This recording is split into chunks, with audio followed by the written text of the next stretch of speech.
मना सज्जना तू कडेनच जावे, न होऊनी कोणासी दुःख व्हावे. कुणी दृष्ट अंगासी लावील हात, तरी दाखवावा भुजंग प्रयात. संत रामदास. तर चला आपण चाललोय सज्जनगडावर आणि जातानाचा हा व्ह्यू किती छान आहे, किती निसर्गरम्य आहे ते बघा. तर हा सज्जनगड किल्ला महाराष्ट्र राज्यातील पश्चिम बाजूस घाटमाथ्यावरील जिल्हा सातारा या जिल्ह्यातील सातारा शहरापासून 10 ते 12 किलोमीटर अंतरावर सज्जनगड आहे. समर्थ रामदास स्वामींच्या पदस्पर्शाने व निवासाने पवित्र पावनभूमी म्हणून या किल्ल्याचे वेगळे धार्मिक स्थान म्हणून मान्यता आहे. तर अश्वालय ऋषींच्या वास्तव्यामुळे अश्वालयगड म्हणून देखील ओळखले जाते. तसेच परळी गावावरून परळीगड, अस्वल नावाच्या प्राण्याचा पूर्वी वावर होता म्हणून अस्वलगड, नवरसतारा अशी नावे सज्जनगडाला आहेत. तर या सज्जनगड किल्ल्याची सरासरी समुद्र सपाटीपासून उंची 3350 फूट ते 318 मीटर उंच आहे. गडाचा परीघ 1668 मीटर तर गडाला 750 पायऱ्या आहेत. सज्जनगड पायथ्याची उंची ही 100 फूट आहे. तर सज्जनगड हा किल्ला उंच अशा कड्यावर आहे. त्याची तटबंदी ही नैसर्गिक आहे, काही ठिकाणीच बांधली गेलेली आहे. त्यात पश्चिम बाजूने गडावर आक्रमण होऊ नये म्हणून तोंड उघडलेल्या मारुतीचे मंदिर आपणास पाहायला मिळेल. सज्जनगडावर आजही रात्री 9 ते पहाटे 5 वाजेपर्यंत या किल्ल्याचा दरवाजा बंद ठेवला जातो आणि रात्री 9 नंतर गडावर प्रवेश बंद केला जातो. तर या सज्जनगडाची ऐतिहासिक माहिती असे आहे, तर सज्जनगड या किल्ल्यावर पूर्वी प्राचीन काळी अश्वलायन ऋषीचा आश्रम होता. यामुळे या किल्ल्यास अश्वलायनगड असेही संबोधले जाते. इसवी सन 11व्या शतकात शिलाहार राजा भोज याने प्रथम या ठिकाणी गडाचे बांधकाम केले. इसवी सन 1358 पासून हा किल्ला बहमनी सुलतानाच्या ताब्यात होता. त्यानंतर हा किल्ला बहमनी सत्तेच्या विभाजनानंतर आदिलशाहीत आला. 3 एप्रिल 1673 साली हा किल्ला आदिलशहाकडून छत्रपती शिवरायांनी जिंकून घेतला. किल्ल्याची डागडुजी केल्यावर छत्रपती शिवरायांच्या विनंतीने रामदास स्वामींनी सज्जनगडावर वास्तव्यास आले. इसवी सन 1679च्या पौष पौर्णिमेला शिवराय सज्जनगडावर रामदास स्वामींच्या दर्शनाला आले. इसवी सन 1682 साली राममूर्तीची स्थापना समर्थ रामदास स्वामींनी केली. 22 जानेवारी 1682 साली रामदास स्वामींचे सज्जनगडावर देहावसन झाले. 21 एप्रिल रोजी फतेउल्ला खान यांनी सज्जनगडाला वेढा दिला. 6 जून 1700 साली हा किल्ला मुघलांच्या ताब्यात गेला. त्याचे नाव नवरसतारा ठेवले गेले. इसवी सन 1709 साली सज्जनगड पुन्हा मराठ्यांनी जिंकून घेतला. इसवी सन 1818 पर्यंत हा किल्ला मराठ्यांच्या ताब्यात राहिला. तिथून पुढे हा किल्ला इंग्रजी सत्तेच्या अंमलाखाली होता. 15 ऑगस्ट 1947 साली स्वतंत्र भारत देशात सज्जनगड किल्ल्याचा समावेश झाला. अशी ही सज्जनगडाची माहिती आहे. तर आता आम्ही निघालोय वरती सज्जनगड बघण्यासाठी आणि जाताना वाटेमध्ये तुम्हाला मारुतीची 11 मारुतीच्या छोट्या छोट्या मूर्त्यांची वाटेत पायऱ्यावर जाताना वाटेत मंदिर आहेत. त्यांची स्थापना रामदास स्वामींनीच केलेली आहे.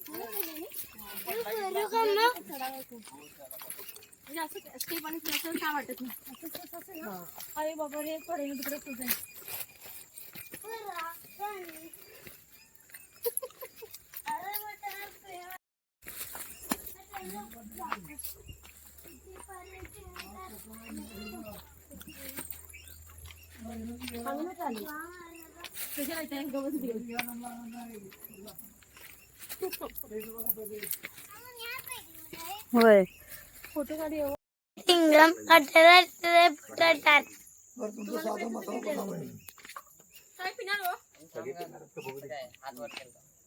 मला द्या बाबा.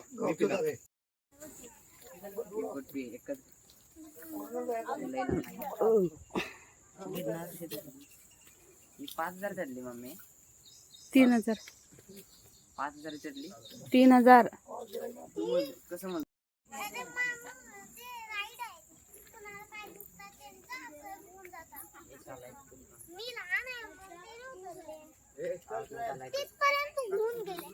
कोण बी नव्हतं बघ इथं.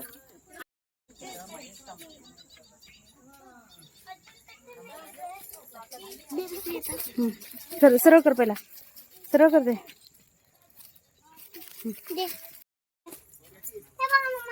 सगळ्याकडे हनुमानचीच मंदिर आहेत बघ.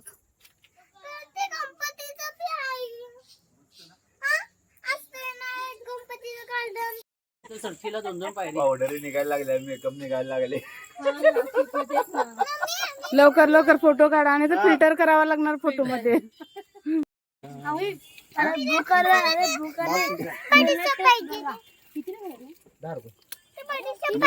चटणी टाकावं का अजून?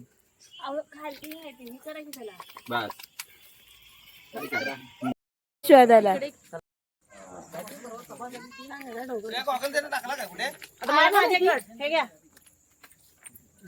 मला म्हणतो मामी ठेव ठेव बॅगेत त्या दिवशी ना सगळं. अरे हे दोघं लईत पुढे चालले ताई. थांबा त्यांना. ओय गाथा. अथर्वा आणि असं काय करायला बाई वेगळंच. आवाज द्या. काय झालंय गाथाने त्याच्यामध्ये कॉम्पिटिशन लागले. सगळ्यांच्या पहिला मला जायचं म्हणाले ते गाथा. असं चालू आहे त्यांचं दोघांचं. मग ती गाथा म्हणजे मी पुढे जाणार. हरेल कशी ती. राणी आहे नी. 3 म्हणे. 3000 3,500.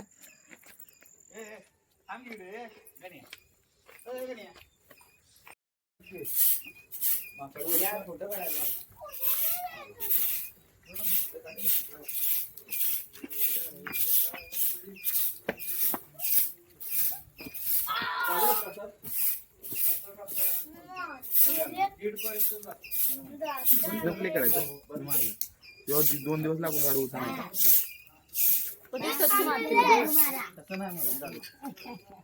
थांबा 5 मिनिटं मारूचे त्यांना. तुमचं काय झालंय. हळू मारल्यावर एवढं होते वे. मग तुम्ही थांबा ना. टीव्ही इकडं मार.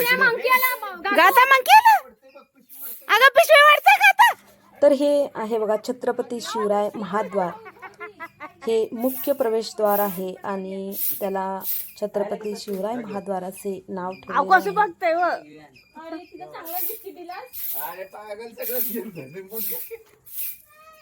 आपण नंतर घेऊया.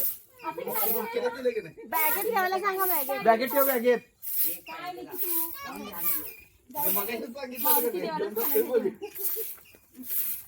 बॅगेत ठेवावं तिच्या. बॅगेत ठेवा. एवढ्या कुठल्या बॅगेत ठेव. द्या तिच्या मम्मीला. नंतर आपण खाली घरातलं मारून नाही तुम्ही इथे मारणार आहे? अजय बाबा ह्या 50-60 ह्याच्या त्या ह्याच्यापर्यंत 35-36-37 पायऱ्या हे बसलाय ना. पायथ्याशी पर्यंत किती आहे? 240. 240. रोज 240 पायऱ्या तुम्ही झाडता. नाही होत एवढ्या टप्प्याटप्प्यानं. असतो ना. पण रोज आता तिथे बघ किती घाण आहे. रोज कितपर्यंत जाते. हा रोज सकाळी किती वाजता रोज सुरू? सकाळी 10 वाजता 11 वाजता गाडी मिळेल असं. रोज सगळे तुम्हीच हे करताय का? आणि कोण आहे सुट्टीला? आणि कोण आहे सुट्टीला? नाही कोण एकटेच. म्हणजे ही सेवा म्हणून करताय काय? सेवा म्हणून. हे समर्थ महाराजांची सेवा म्हणून. कोणी 2 रुपये दिले मनाने ते घ्यायचे, नाही दिले तर नाही. पण सेवाभावी म्हणजे मनोभावी सेवा ठेवून सेवा करायला लागलाय. छोटे श्री रघुवीर समर्थ. जय जय रघुवीर. जय जय रघुवीर समर्थ. ते देऊन नमस्कार करायचं. इथे मध्ये थांबा. फोटो काढाय की. हे देऊन तर इथं आहे श्री समर्थ दरवाजा.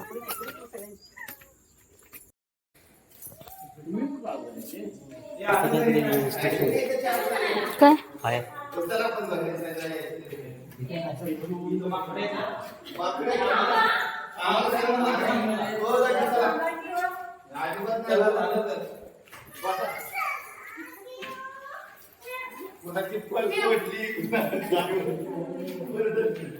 हे या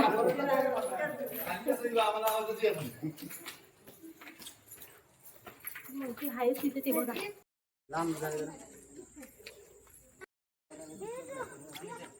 जवळ तेच तुला पुढे जाऊया की तुला पुढे जाणार ना.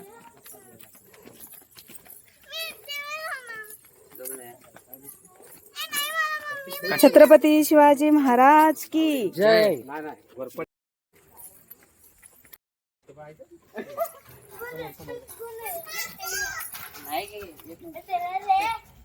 अरे नाही तर. हे आहे घोडे तलाव. अरे नाही तिकडे माकड आहे नाही तर ते येत नाही असेल लगे कोणा आयडिया पण तिकडनं असं आणि हे आहे सोनाळे तळे. याचे पिण्यासाठी पाणी किल्ल्यावर वापर केला जातो. मोबाईल पडला की येत नाही हा? माझा पडत हा मला बी द्या तर या किल्ल्यामध्ये या इमारतीमध्ये समर्थ रामदास स्वामींच्या शिष्या श्रीधर स्वामींचे वास्तव्य होते आणि त्यांच्या पादुका आणि व्हिडिओ कॉल रामदास स्वामींच्याही पादुका तिथे आहेत. तिथे इथं भक्तनिवास आहे. तिथे मोफत त्यांना रस्ता दाखवत भक्तनिवास आहे. राहण्याची सोय वगैरे आहे आणि इथं महाप्रसाद ही रोज असतो. समर्थ रामदास स्वामींनी येतच दासबोध व मनाचे श्लोक लिहिले. आपल्या कार्यातून हिंदू धर्म व वैदिक संस्कृती विचार सर्वत्र पसरले. शके ते 1603 साली माघ नवमी स्वामींनी समाधी घेतली. त्या समाधीवर राममूर्ती ठेवून मंदिर बांधले आहे. गुरु होते हेच ते मंदिर रामदास स्वामींची समाधी. भव्य असे सभा मंडप, मंडपात हनुमान मूर्ती व राम लक्ष्मण सीता यांची पंचधातूंची मूर्ती, रामदास स्वामींची मूर्ती, भंडारात समर्थ रामदास स्वामींची समाधी, समाधी मागे एक पितळी पेटी, साताऱ्यापासून दत्तपादुका, 20-25 बाहेरील किलोमीटरच्या बाजूस अंतरावरती समर्थ शिष्या वेण्यांचे सज्जनगड वृंदावन पाहायला मिळते. या मंदिराचा किल्ला आहे. व समाधीचा जीर्णोद्धार छत्रपती संभाजीराजे यांच्या आज्ञेने रामचंद्र पंत अमात्य यांनी केला आहे. तर या व्हिडिओमध्ये तुम्हाला ते म्हणजे कॅमेरा घ्यायला परवानगी नव्हती तिथं, त्यामुळे फक्त मी माहिती सांगितलेली आहे. तर तुम्ही बाहेरूनच ते मंदिर बघू शकता.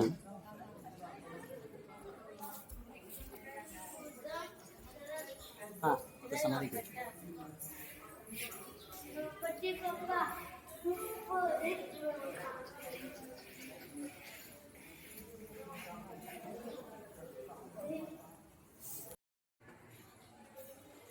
तर इथं समर्थ रामदास स्वामी यांचे चरित्र फोटो रूपामध्ये हे केलेलं आहे.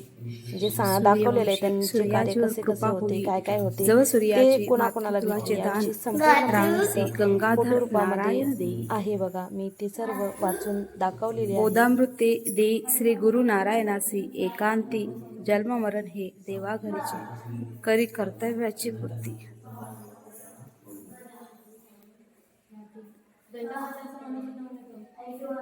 चिंता करी तो विश्वाची ती मात्र करी जव तव चिंता अंधारी एकांती बसुनी चिंतेसी श्री अनंता.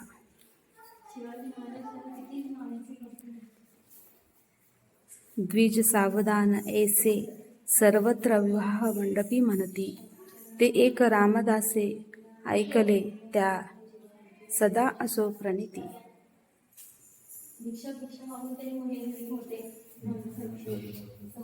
अंजनेय तो लाघव लक्षी नंदिनी तिरी नारायणाचे कसरत खेळ दांडपट्टी पट्टीश शिकवी तरुणाते.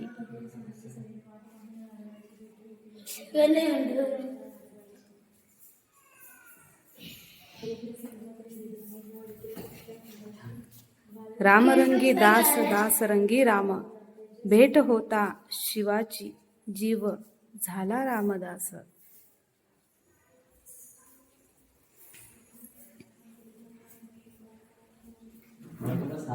कसरत मंत्र पुनच्चरण भिक्षा मागुनी दारोदारी वितरागी संन्यस्त जीवन दिनचर्या नारबाचे. समर्थ भेटी संगमी सरिता भूपती जाई श्रद्धेने खलबत करीती राष्ट्र रक्षण्या शक्ती देई जगदंबे.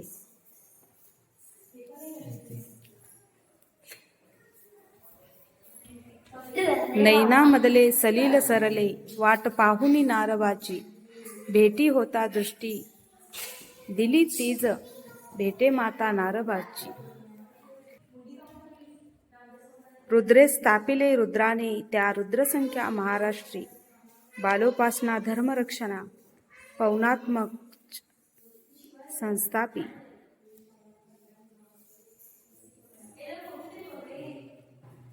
स्कंदी घेऊनी अंगापुरी त्या रामलक्षी कलाकारा, श्रीरामाचे मंदिर चाफळी बांधी म्हणे त्या त्वरा करा.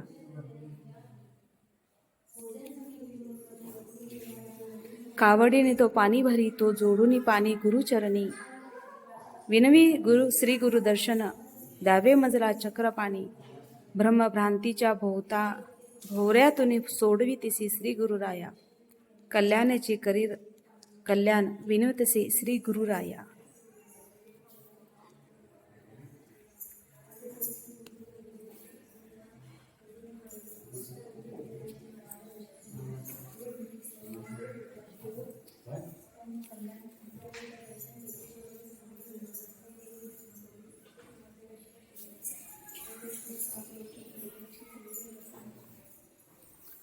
राज्य व्हावे श्रींची इच्छा, भेट घे शिंगणवाडी, खडे आणि लीद घेऊन कर्तव्यास्तव ताडी.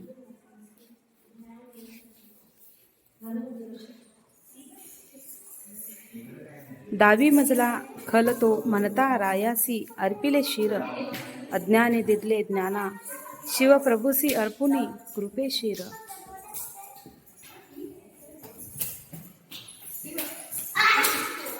उडता छाटी पवनावरती, घाली नदी उडी पकडाया, कल्याण म्हणे गुरुराया, कल्याणा धावत त्वरे तिसी पकडाया.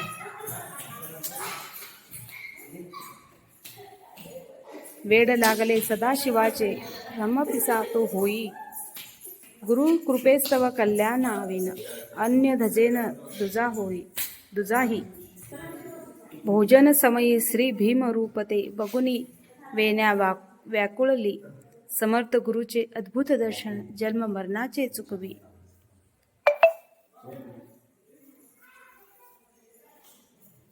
मशाल पेटवी वाचा छेदी, ज्ञानमध्ये त्या सदा, जन्मांतरीचे अत्यंज दोषा, वारुणी हरी त्या हराया. त्रिदेवांचे भक्त साचते, तुका मोरया रामदास, दर्शन घेती गणेश राम, अन कृष्ण रूपे पांडुरंग.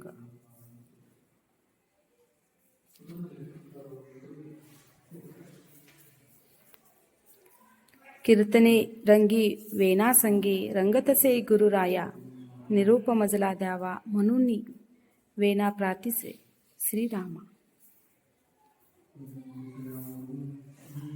अंध जरी तो मूर्ती घडवी, दृष्टी असूनी त्या कधी न कळली, अंतरंगीच्या दिव्य दर्शने राया दर्शनी घडवी.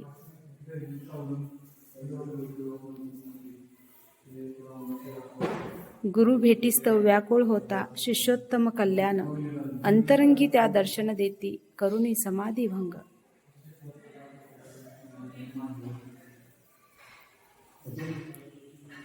वसने घेई भूपती, साक्षी समर्थ रक्षी वसने ते, कृष्ण सम तो वसुंधरेस ते रक्षी, स्वधर्म वसने ते.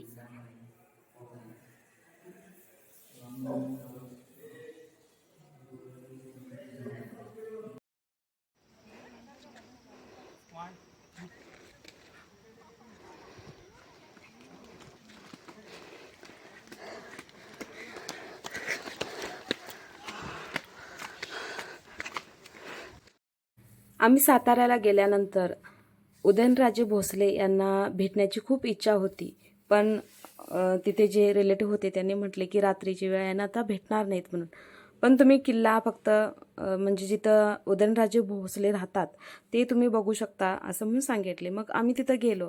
त्यानंतर आम्ही फक्त जाऊन जस्ट पोहोचलो आणि तिकडून उदयनराजे भोसले गाडीतून येत होते आणि आम्हाला बघितले. ते आम्ही पटपट गाडीतून उतरलो आणि आम्हाला बघितले आणि मग आम्ही त्यांना म्हटलो की आम्ही बेळगावहून तुमच्या दर्शनासाठी खास आलो आहे असं म्हटल्यानंतर मग त्यांचे बॉडीगार्ड पहिला उतरले. त्यानंतर मग उदयनराजेही भोसलेही उतरले आणि आम्हाला त्यांना बघून म्हणजे प्रत्यक्ष छत्रपती शिवाजी महाराजांचे वंशजांचे भेटणे म्हणजे खूप मोठी अशी अभिमानाची गोष्ट वाटली आणि आम्हाला काही सुचलंच नाही.